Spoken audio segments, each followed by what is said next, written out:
And welcome back to the Bat Cave. Hope everybody is doing well and everything is okay. Before we begin this evening, I would like to send my congratulations to my good friend for 25 years, Joe, on the marriage to his lovely wife, Sarah. May you enjoy many years of happiness. So, next week is going to be the return of the New York Comic Con, which has been held every October in New York City, except for in 2020 due to the pandemic. With the reintroduction of the New York Comic Con during the current pandemic, it's curious to see how the parent company, ReedPop, has adjusted the convention with regards to current safety and health protocols. I'm curious to see how that transpires next week. However, for right now, I would like to present a comprehensive, in depth retrospective of the New York Comic Con and how it has evolved and grown over the years. So, what exactly is the New York Comic Con for those that are not aware? The New York Comic Con is literally a comic book convention. Actually, I would go more in depth in referring to it as a pop culture convention because it doesn't just revolve around comic books, even though that is a major component. It brings together all areas of pop culture, including comic books, films, video games, anime, horrors, fantasy, sci fi, toys, collectibles. And since 2006, geeks from all parts of life have gone to the Jacob Javits Center in New York City to be part of this special event that has been held every year on Columbus Day weekend. Now, it's important to understand the history of conventions, specifically like comic book conventions. Early conventions pretty much started taking place in the 1970s, and conventions like the San Diego Comic Con went from having an attendance of 145 that year to 5,000 by the end of the 70s, and to now hundreds of thousands.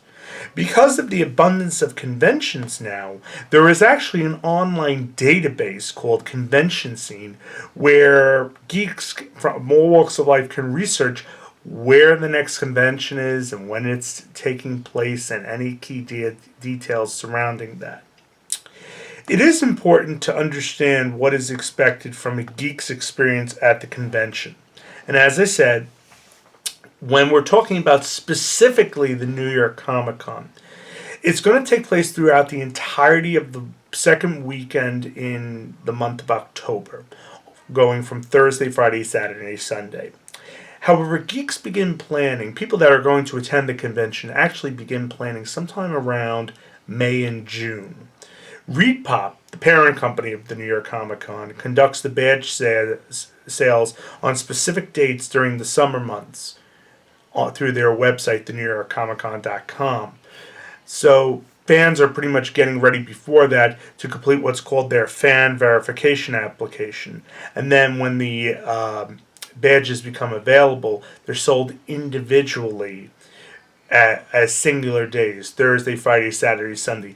Years ago, they actually did sell it as a 3 or 4 day badge package.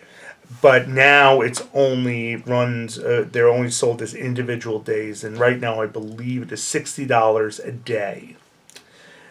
So, what exactly makes up this convention? Throughout New York City, on Columbus Day weekend, as I've said, geeks from all walks of life are going to dress up like superheroes, villains, wizards, and movie characters. I once was coming out of Penn Station by the Amtrak side, for those of you who know the layout of Penn Station, and I just remember superheroes walking across the street like it was an average regular day for them. It actually felt like you had just stumbled into the pages of a real comic book. I saw Batman, I saw Robin, I saw Darth Vader, I saw Stormtroopers, I saw people from Star Trek, you name it. And they were all heading in the direction of the Jacob Javits Center, where the convention is, where the main attraction of the convention is held. Specifically, it is located 429 11th Street in Manhattan. This day, as I said, this weekend is when geeks throughout New York City feel most comfortable wearing their costumes, makeup, masks, latex suits, styrofoam outfits, you name it. And as I said, due to the overall size and expansion of the convention since its inception in 2006, it has actually become necessary because of that expansion that New York Comic Con takes place in other locations besides the Jacob Javits Center, specifically including the Hudson Mercantile, the Hammerstein Ballroom at the Manhattan Center, and Hudson Yards Park. But as I said, the Jacob Javits Center has always been the main attraction. Specifically, that is where the show floor is located. This is where we're going to see all types of vendors that can be found, including what I refer to as mom and pop stores. Those are basically individual comic book stores that you would see throughout the country. They purchase, they become vendors, and they purchase a table or a booth to sell their available merchandise. We also have a lot of corporate companies that have been attending New York Comic Con in recent years. Throughout the show floor, it is broken down into aisles. And throughout those aisles, you can find many of these big corporate companies, including, but not limited to, the Sci-Fi Channel, Comedy Central, Funko, Bandai, Marvel, Chevrolet, Dark Horse Comics, Sideshow Collectibles, Saban, Hallmark. I've even seen Geico at the convention over the years. So the automobile insurance company. Corporate companies like to promote themselves at geek conventions, and sometimes they don't even sell tangible items. They may give away tchotchkes and maybe little plush animals, maybe keychains, stuff like that, or maybe even flyers. But sometimes there's no, or even t-shirts, but sometimes there's actually no tangible item. They're just marketing their company. A couple of years ago, Comedy Central was promoting their show South Park by just having this interactive exhibit. There was actually no product being sold, but it was just, once again, a marketing tool. And however, corporate companies like Funko, who produce the Funko Pop vinyl figures, do promote what's referred to as convention exclusive items that are only available those specific days. In other words, you can only get this specific item at the convention on those specific days. And therefore, if you want it, because of the high demand, you have to get there early, get online early, so you could be one of the few that get those convention exclusives because they won't be sold anyplace else. When someone arrives at the New York Comic Con, and this is something I've learned over the years in my experience, for those of you not aware, I've been journeying to the New York Comic Con since 2008. And over the years, I've picked up on some major skills and strategies in having an enjoyable time. The most important one is to feel comfortable.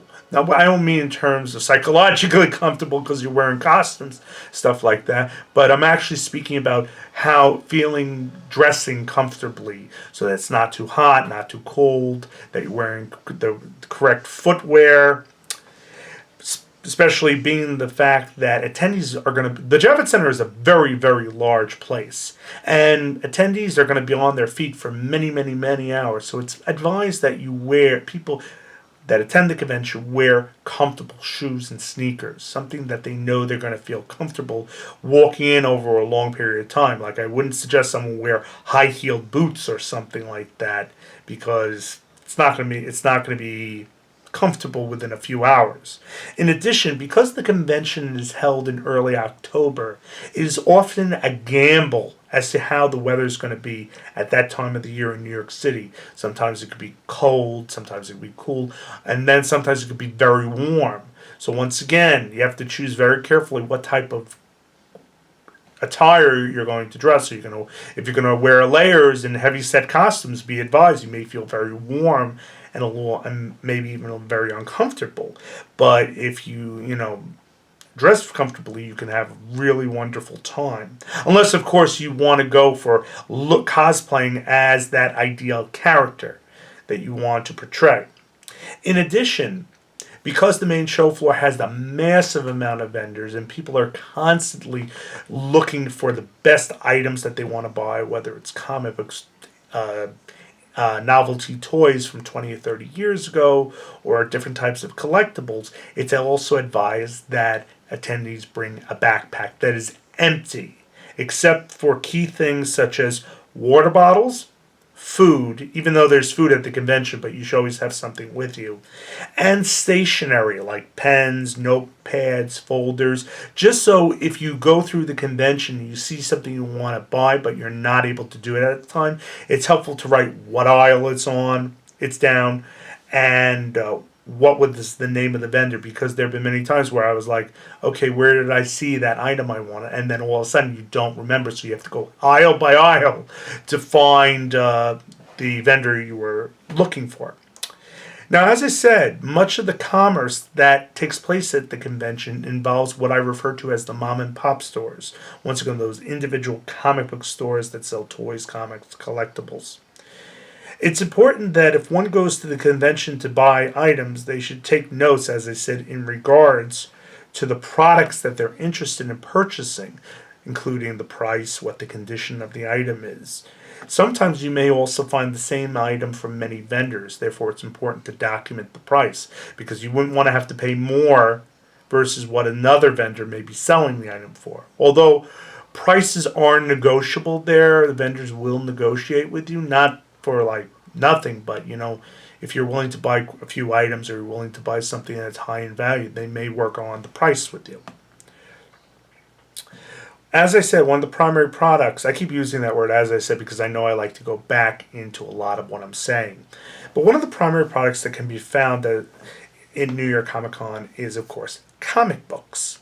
Vendors will sell comic books from different areas of the comic book history, including the golden, bronze, and the silver ages. It's important to know the prices that those comics are marketed at. So if it's good if you're looking on your phone to see if you're getting something for the right price.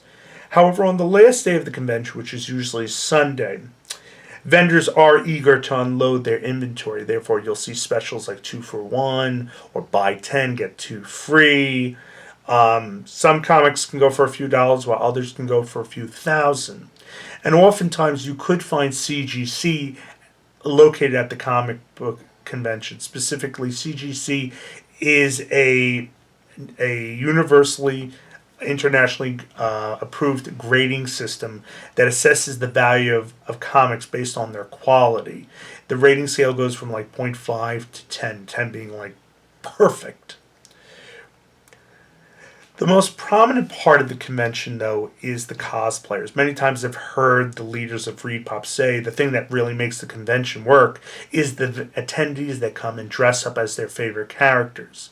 Now, when I say dress up as their favorite characters, I'm talking about cosplayers that design their own costumes or commission someone else to make them for them. I've seen some amazing costumes over the years.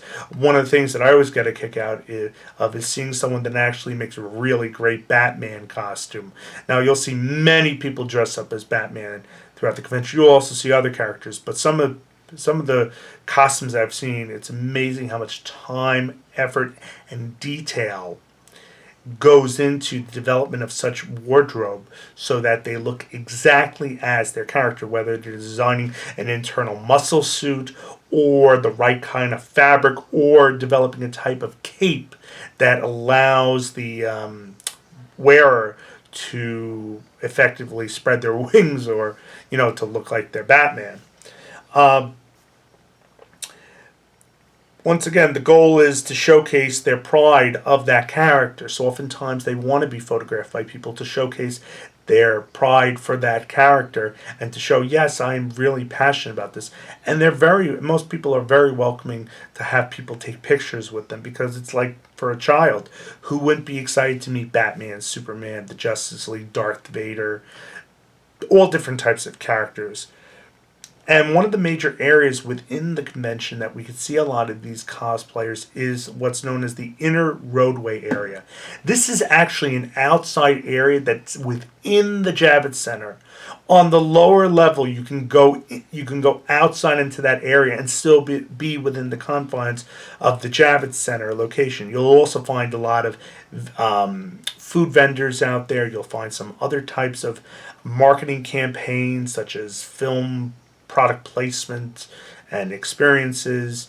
But that's where a lot of the cosplayers are going to hang out and pose on staircases. I've seen the Spider-Man like like suspending himself above a staircase. I've seen another guy just conducting like this type of like uh, act where he would pretend he's like leaning against the walls.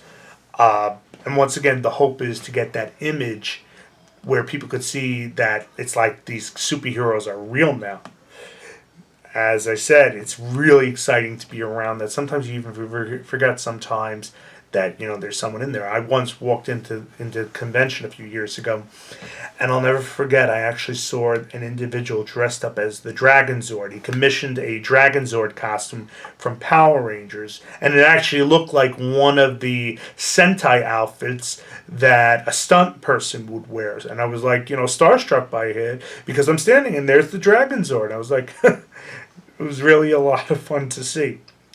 Another exciting component that we can encounter throughout the New York Comic Con specifically is the autograph and photo op area where celebrities from various TV shows, films, you name it, go and allow themselves to be interviewed, photographed, signed, and sign everything and speak with their fans. I've seen many great celebrities over the years come to New York Comic Con, including Adam West, Burt Ward, William Shatner. I've seen the cast of Star Trek The Next Generation, the Green Ranger, Jason David Frank, Austin St. John, David Yost, Karen Ashley. Lou Ferrigno is a frequent person that comes to the convention. Jason Momoa, Will Friedle, Mark Ruffalo, Booker T, Sergeant Slaughter, Todd McFarlane, Kevin Conroy, Mark Hamill, Peter Mayhew, Carrie Fisher, Michael Uslan, Stan Lee, Peter Laird, and Kevin Eastman. All these individuals have come to the convention to meet their fans, and it's amazing. Sometimes the line stretches from where the booth is all the way back to the entrance of that level. I've seen that happen many, many, many times where people will wait hours online to see this. I actually last year at the 2019 New York Comic Con, all the major Disney princesses, the voices of the Disney princesses, were at Comic Con for the photo op and autograph sessions, but they were also there to promote the film Wreck-It Ralph 2, Ralph Breaks the Internet, because all the Disney princesses show up in that film. So I remember walking down the photo op area, and I remember hearing the voice of Ariel. I believe her name is Jodie Benson, singing "Part of Your World" for someone that really just wanted to record it. I also heard Belle singing as well. So as I said, many of these individuals can also be found not only just in the photo op area, but they can also be found in another part of the convention called Artist Alley. That's where celebrities that specialize in comic book development showcase their next greatest works and sell items. Once again, it's another part of the convention. You could also find certain celebrities in other areas of the convention, including oftentimes the Power Rangers, the original ones like Austin St. John, Karen Ashley, Johnny Young Bosch, will be upstairs at the Bandai booth promoting the Power Rangers brand. Even though actually, I just realized Bandai is no longer the owns Power Rangers. It would now be under Hasbro, so I'm curious how that'll look this year. But in the past, when Bandai did own it, they would be there promoting their themselves as being the original Rangers and part of that brand. The final area that makes up the New York Comic Con is the panel and screening room. Each panel and screening room is conducted in a specific location that can cater from anywhere to a few people, maybe 5, 10, 20, 30, to a few thousand. And you'll have to leave enough time to get a good seat to even get in there. Otherwise, if they have maximum occupancy, you'll end up missing the panel, especially if it's something you really want to see. A couple of years ago, when the 30th anniversary of Batman 1989 took place, they had a 30th anniversary Q&A moment with producer Michael Uslan, who went over everything about the film in detail, and it was probably one of the most amazing panels I've ever been to. In addition, sometimes studios and directors will also go into panels to showcase upcoming films that are coming out, maybe even some surprises for some fans. I've heard of showcasing a trailer that was not expected. However, there are at certain times there are rules that need to be followed if someone goes into a screening room that is being run by a major studio. When I went to see the Wreck-It Ralph Q&A panel for the film that was this was in October. The film was coming out in November. They showed us footage from the film, but they said due to copyright issues, you all must silence and turn off your cell phones. If we see your cell phone out, you may be ejected. You will be ejected from the panel, and you could also possibly be ejected from the convention without a refund. So it's important to follow those rules. Once again, panels are really a great opportunity to meet casts from old films and TV shows, ask questions. Basically, it's meeting your childhood heroes. I've been to quite a few of them. So as I've always emphasized throughout all my followings regarding conventions, the New York Comic Con, in my opinion, is one of the ultimate escape for geeks. It's comparable to the San Diego Comic Con, both in scope and detail. This is because, once again, geeks are constantly they enjoy being surrounded with members of their own culture. I've seen everybody being happy there to pretend being who they are. I saw once a guy dressed up as Captain America walking throughout the convention screaming, "Bucky, Bucky, where's Bucky Barnes?" and so on and so forth. Because everybody wants to be there, and everybody's there is always happy, and it's just really one of those exciting weekends in New York City to be. Now that it's returning in this post-pandemic era, I'm curious to see what changes Comic-Con is going to be implementing, specifically Repop. Specifically, they are implementing a great deal of safety protocols so that people are there practicing safe social distancing and PPE and maintaining PPE requirements. So the second part of this episode, which will actually be the second part will be episode 7, will premiere not next week. It will premiere the week after Comic-Con, October 13th. I will go to the convention. I will document, see what changes there are, and then I will bring that information back and I will discuss it with the audience. There are tickets that are actually still available, which is very unusual for New York Comic Con because in the past they sold out within the first few hours, which usually ticket sales took place somewhere in July. But as of right now, tickets are still available for Thursday, Friday, and Sunday. $60 each. The only thing is I don't think at this time, they could mail them to you. You would have to pick them up at the actual tickets office in the Javits Center. One of the things, though, that they are mandating now is that all attendees be vaccinated. If you're 12 and above. If you're under 12, you need to have a negative COVID test within the first few days. I'm not sure specifically how far back. If you want to look at further at the requirements to enter Comic-Con, please go to NewYorkComicCon.com. Or if you'd like to leave any type of feedback, please leave a message. As always, thank you for joining us this evening. I look forward to sharing my feedback regarding what is taking place at Comic-Con this year. And have a great week. Take care.